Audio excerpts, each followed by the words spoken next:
This is your friend and mine, TheFilmTwit, coming to you live and direct from the depths of the Twit Cave with more Marvel heroes on this Marvel morning. Let's get started. Now, once again, I'd like to introduce our guest star for the day, Frenzalo. Say hello. Howdy. This is part of our ongoing series, How Do I Shot Web, where Frenzalo and I are going through the basics and teaching you how to play the game. And also, being the day after New Comic Book Day, there will probably be some discussion of that mixed in, as it were. Right now, I think we had some luck yesterday with the Red Skull one-shot. I think we should probably knock out one of the other ones. There's not really... I don't want to say we've gone through all the content, but we've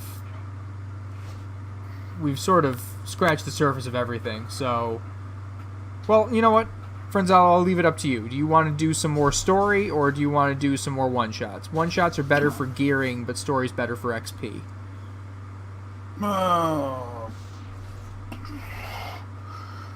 Let's do XP. Okay, cool. So we're heading to the Jersey docks then. I think that's where I am right now. And we're going to be playing on Heroic. So keep an eye on those bosses, because they will kill you real quick.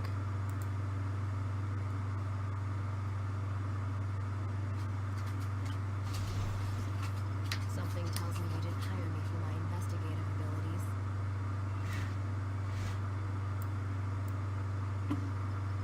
Okay, let's do this.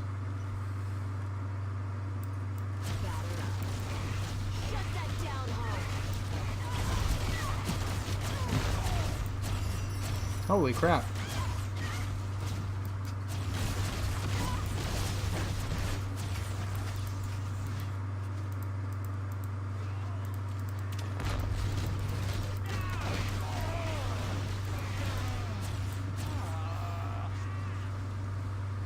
Oh, someone's rocking the Pirate Deadpool team up.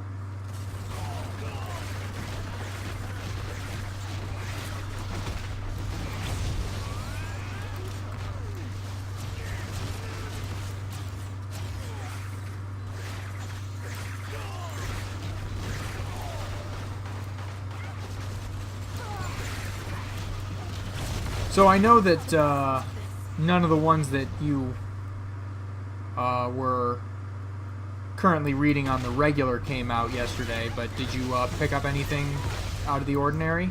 Well, last week we got the third of the all-new Guardians. That was the wife's one that she's following. I haven't had the opportunity to read the second one yet, so I definitely have not read the third. And also, she picked up the Star-Lord annual. Okay. And I have not had an opportunity to read that either, but there were some audible noises coming from her when she was reading it, so apparently some stuff went down.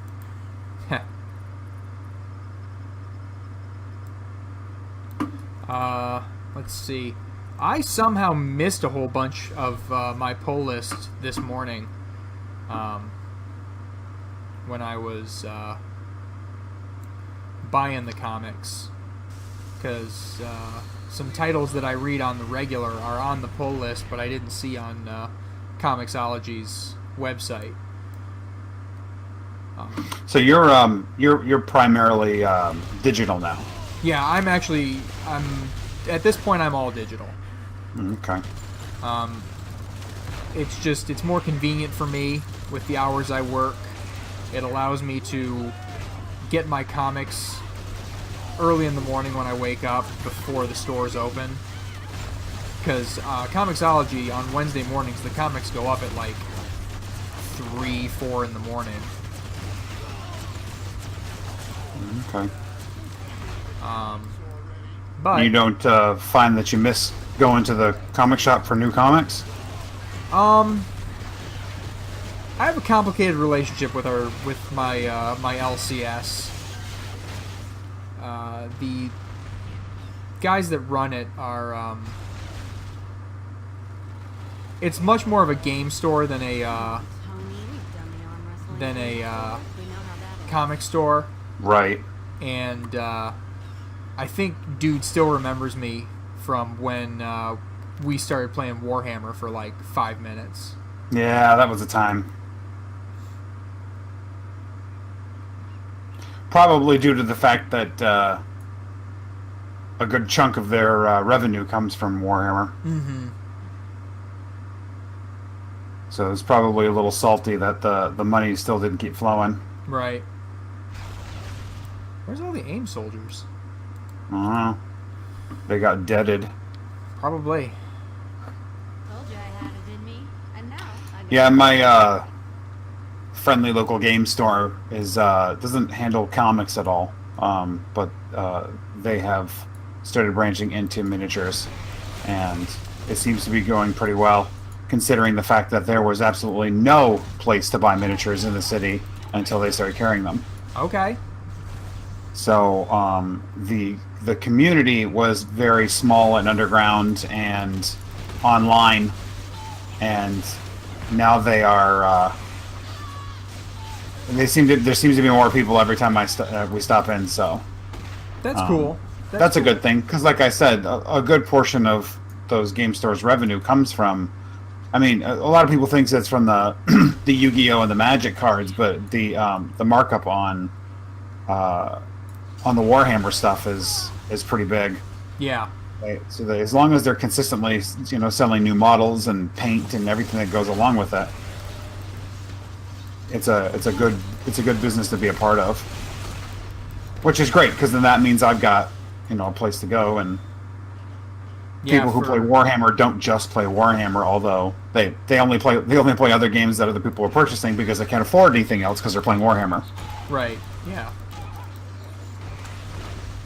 I'm surprised they can afford to play Warhammer and eat, to be totally honest with you. Yeah, it's definitely you can tell for some it's a well, I didn't pay for this because Warhammer.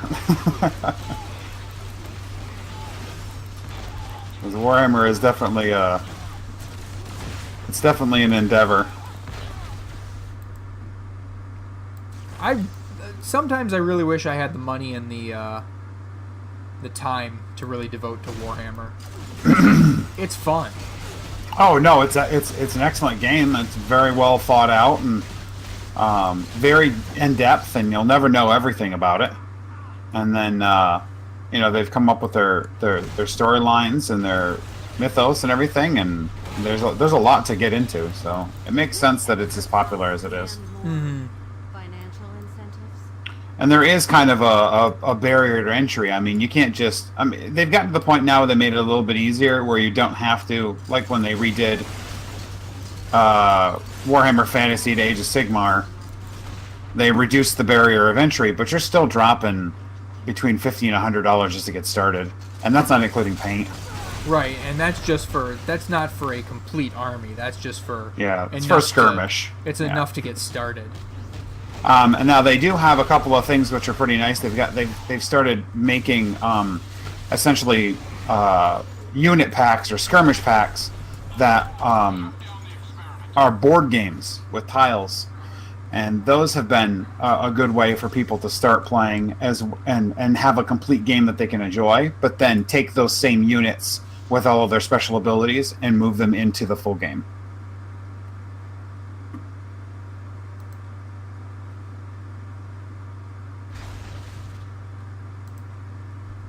Never going to use that.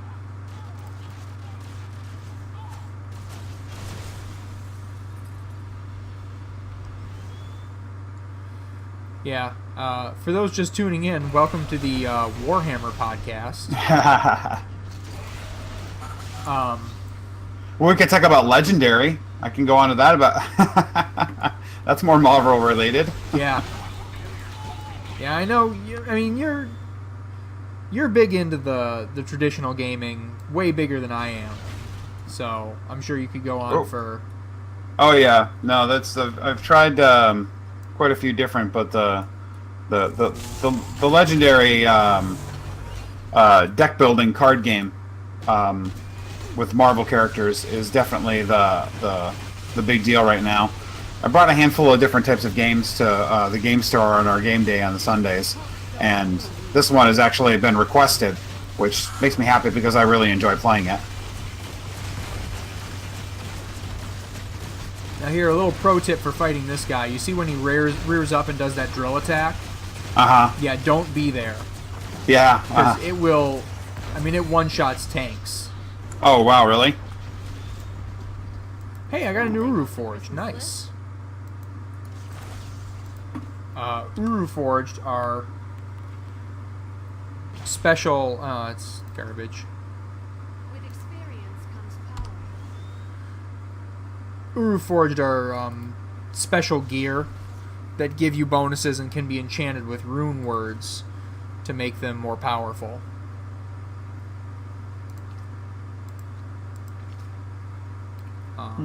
But the one I got is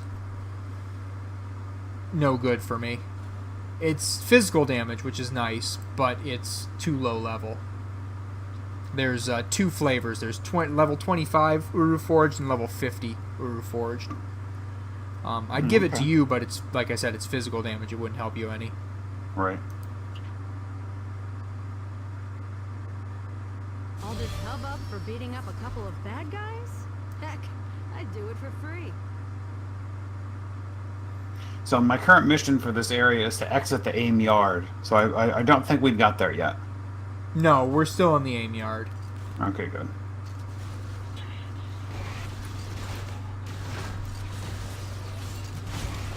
Yeah, we've got to get out of the AIM yard. Ooh, a treasure room.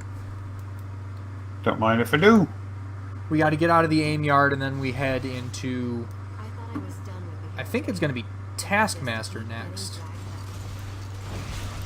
Cool, he's pretty awesome. That's a good fight. He's very mobile, so you have to bounce around a little bit.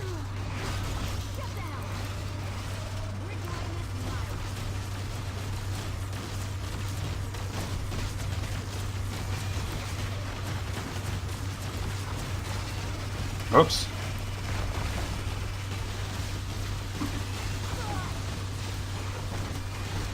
See, this pared down version of that boss did his drill move on me and took out half my health.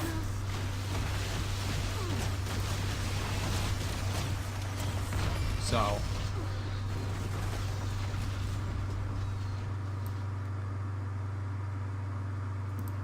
I must be doing something right. Eternity Splinters is what you use to pay for to buy characters, right? Yes. Yeah, you can use those to buy characters or team-ups, or there's some other stuff that you can spend Eternity Splinters on. You can spend Eternity Splinters to get a stash tab, which is nice.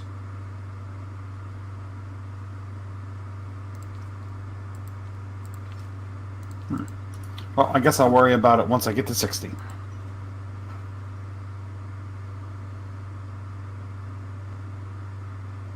I should probably be paying more attention to this gear I'm picking up.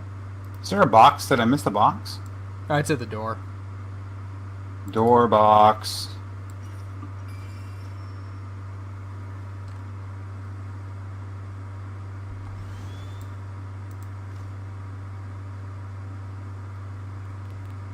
Alright, let's see what we got here.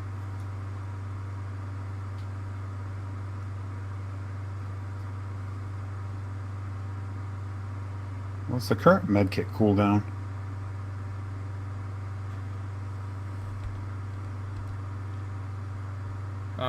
It's usually about 10 seconds.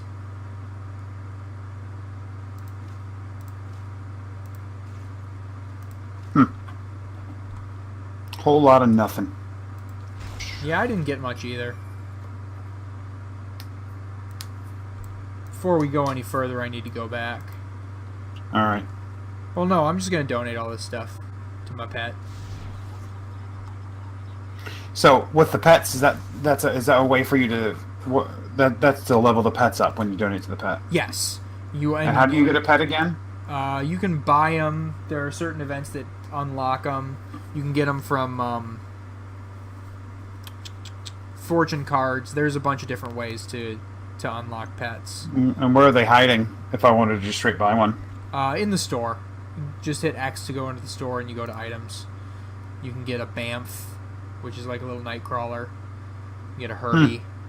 There's a couple different options. Spider Ham. Oh, nice. Okay, and those are actual money time monies. I'll have to mess with that later. Throng.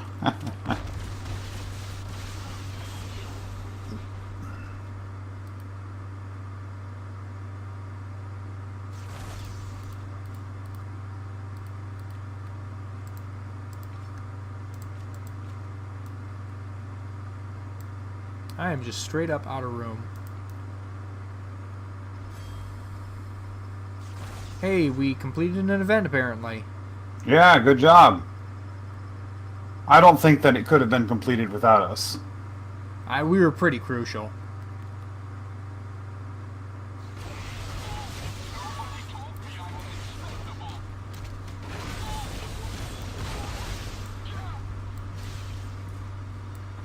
Oh, so anyway, since I was saying we might talk a little bit about comics. Yeah. There was a new issue of Hulk today, which is currently starring Jen Walters, aka the sensational She-Hulk, who has changed considerably. During Civil War II, she was part of a team that took on Thanos, and she was hurt pretty badly and put into a coma. And when she woke up, her powers have gone wonky.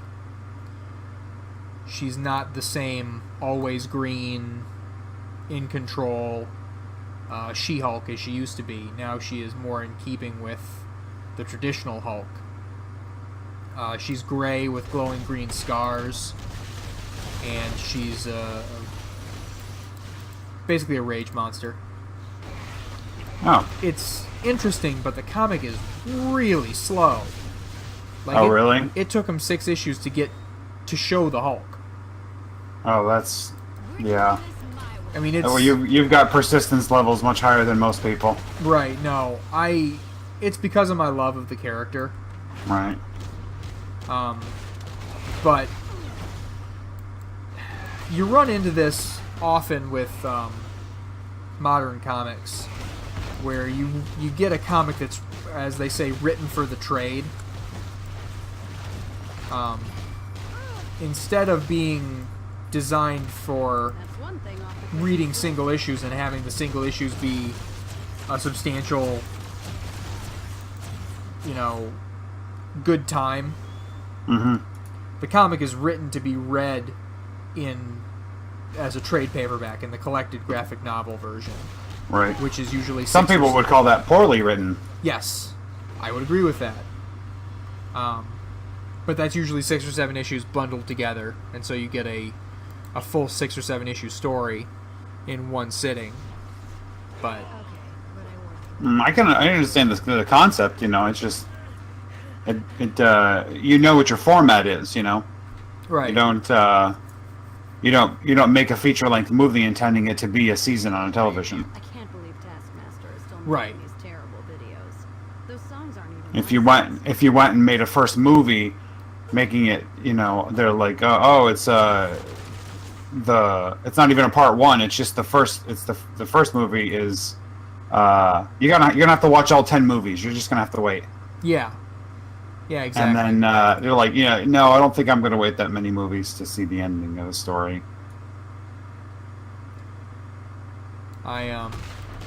Like I said, I'm just a sucker for She-Hulk. Yeah.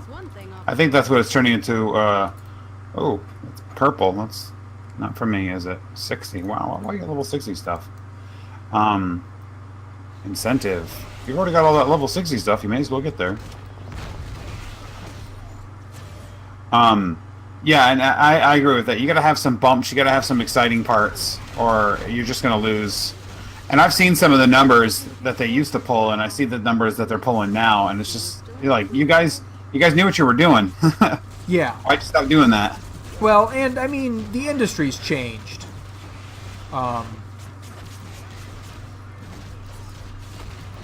Comics you would think that comics would be more mainstream now with the prevalence of the comic book movie, but actually the opposite has kind of happened. Comic sales have gone steadily down since the advent of the Marvel blockbuster.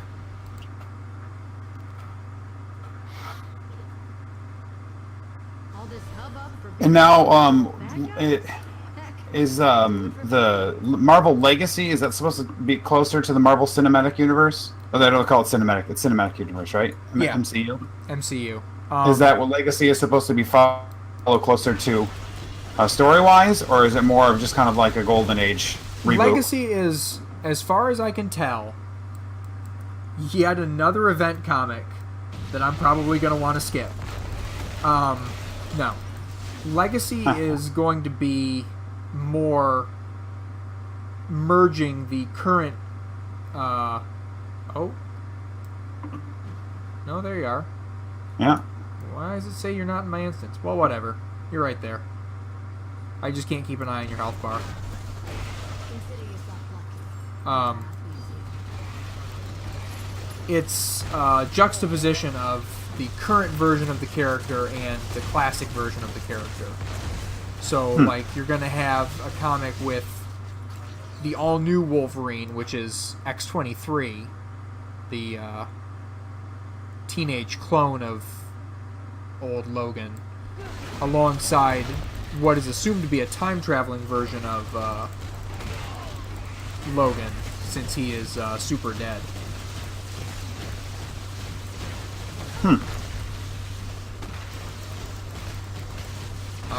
There's going to be Sam Wilson hanging out with a classic version of Cap,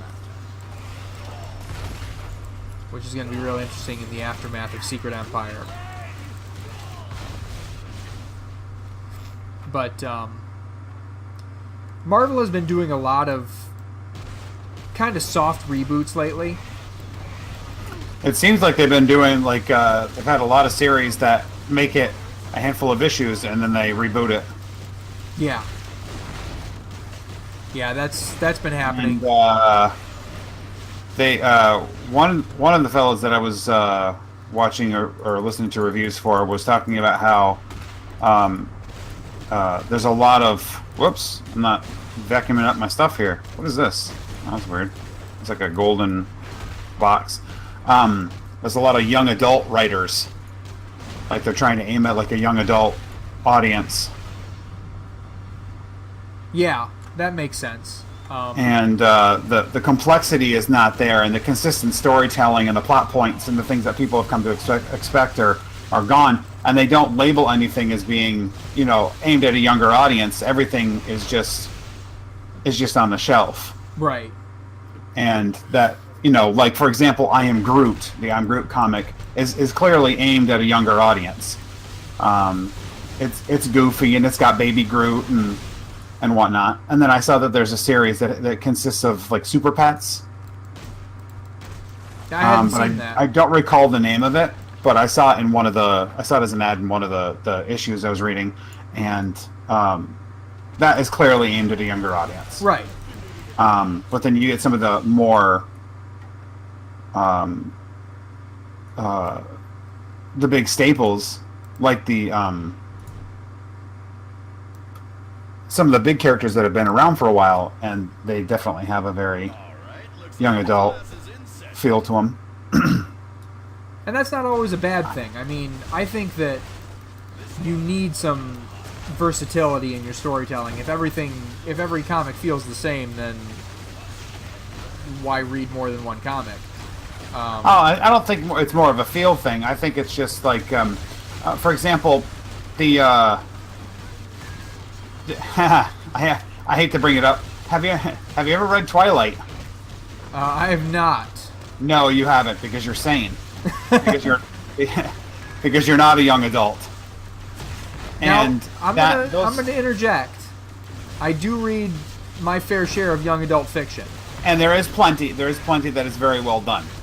But you'll find a lot of times, especially with books like that become popular because of their content and not so much of their story, or how they're written, that there's a lot of inconsistencies with, there's a lot of plot gaps, and there's a lot of things that happen just to happen. I know there's literary terms for all of these, but I don't know them. That's fair. Yeah.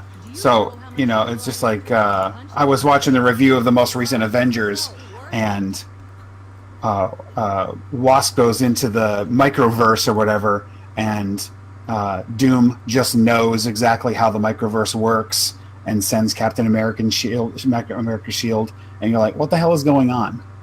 They just kind of pulled a bunch of stuff out of their ass real quick. And I think that a lot of that is just like, wait, what? I think that if you're reading something, you're like, wait, what? That's where there's some disappointment. No, that's all. I just think that some of the disappointment comes from the, like, especially from the guys, especially from Marvel. You know what I mean? It's not their first rodeo. Right. Yeah, I think in speaking to that specific instance, Doctor Doom has had more than a little bit of interaction with the microverse. The whole concept of the microverse actually started out as a Fantastic Four conceit before they decided that it was a natural fit for Ant-Man. So there is some precedent for it, but I will agree that just the fact that it all wrapped up so neatly. Yeah, it's got a little bow on it and stuff, and everybody wins. And I know another heavy complaint that I've been reading about some of the reboots of characters and newer characters is their lack of character flaws. A lot of times everybody just loves the character because they're the character. They're all just like, oh, they're the best, and there's no animosity. There's no, Superman could kill us all if he wanted to, kind of situations. They've been doing a better job with that with some of their teen heroes. I think, not to interrupt, I'm sorry, but I think a little bit has to do with why I think that the Doctor Doom Iron Man comic is so interesting, just because nobody trusts him for good reason. Right? Yeah, because it's Doctor freaking Doom. Yeah, he's done enough things to make it so that people shouldn't ever trust him, and so he's doing his best to try to gain their trust. So he's coming from a deficit.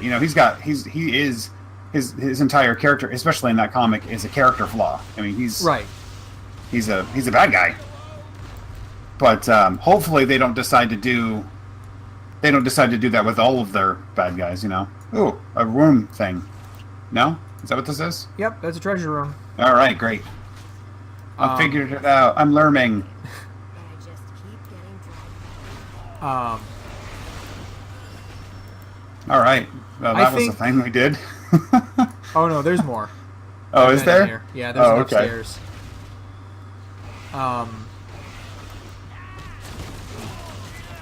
Like I was saying, one of the things that Marvel has always done well, I mean, ever since the days of Spider-Man in his youth, is they do down-to-earth, street-level teenage heroes very well. Mm-hmm. And there's a book going right now called Champions, which is one of their best books, and it's about a team of younger, untested heroes. Like it's got the younger Cyclops from All New X-Men. It's got Ms. Marvel, Nova.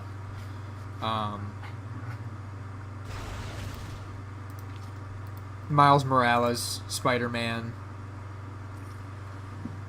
and it's an interesting read. They're dealing with a lot of sort of stuff that you wouldn't run into in a traditional comic. Like there's a lot of social issues that they're dealing with. Their nemeses are a corporate group of superpowered fixers, and it's got a very interesting premise. Do I want this? So based on this here, you said the Uru Forge stuff. That's a special slot. Yeah, it's it's to the right of your character, underneath your artifacts. Okay. Yeah, because apparently I got a chest plate that had some more damage reduction. I mean, it's not bad to equip that. It's not really something you're building for. Here, let's go back to base, and I'll show you the Uru Forged vendor where you can buy Uru Forged. Poof. And we'll finish up with that. All right, cool. Yeah, I know there's a lot of characters that are calling attention that I still don't wholeheartedly understand their purpose. And you click around and stuff, and it's a bunch of items. It's like, oh, okay. So Uru Forged vendor. Okay, so this with what currency is that? There's like 100 currencies in this. It's credits. It's the game money. Yeah, just the basic money. Okay. But like for your character, you'd probably want either the Uru Forged Battle Helmet, which gives you mental damage, or the Uru Forged Battle Crossbow, which gives you range damage. Oh, okay. For And these are just She-Hulk, money, so I could. There we go. Now, what's the big deal with these? Is this something that it seemed to be pretty? That was a pretty easy thing to do. right? It's an add-on that you didn't used to be able to buy them, but they drop so rarely they decided to give you a vendor for them. And then you can take them down here to the enchanter Mm-hmm. and enchant rune words on them, which give you more bonuses. Like for instance, let's see, where is it?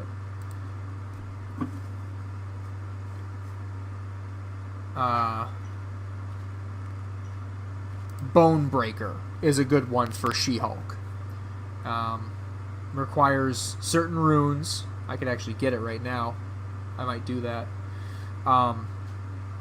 And he gives you plus 200 melee damage rating, plus 2 attack speed, bonus plus 1 to strength, and a 2% chance for melee powers to cause broken bones in enemies, reducing their move and attack speed by 20%.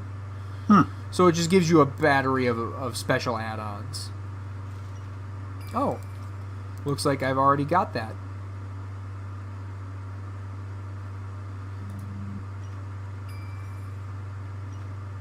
I'm holding off on that. And you'll unlock more.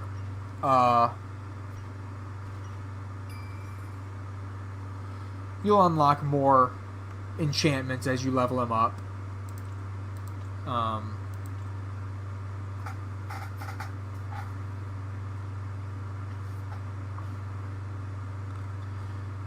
The enchanter basically just gives you the ability to buff up some of your gear or your artifacts with some extra add-ons, give you that little bit of edge.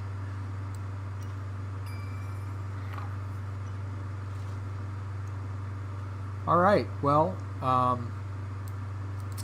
you have anything else that you're itching to know? Not right now. No. Okay. Well, then on that note, we're going to call it a morning. Thank you all for stopping by. Don't forget to like, comment, and subscribe if you're watching this on YouTube. And I will see you in the later times. Bye-bye.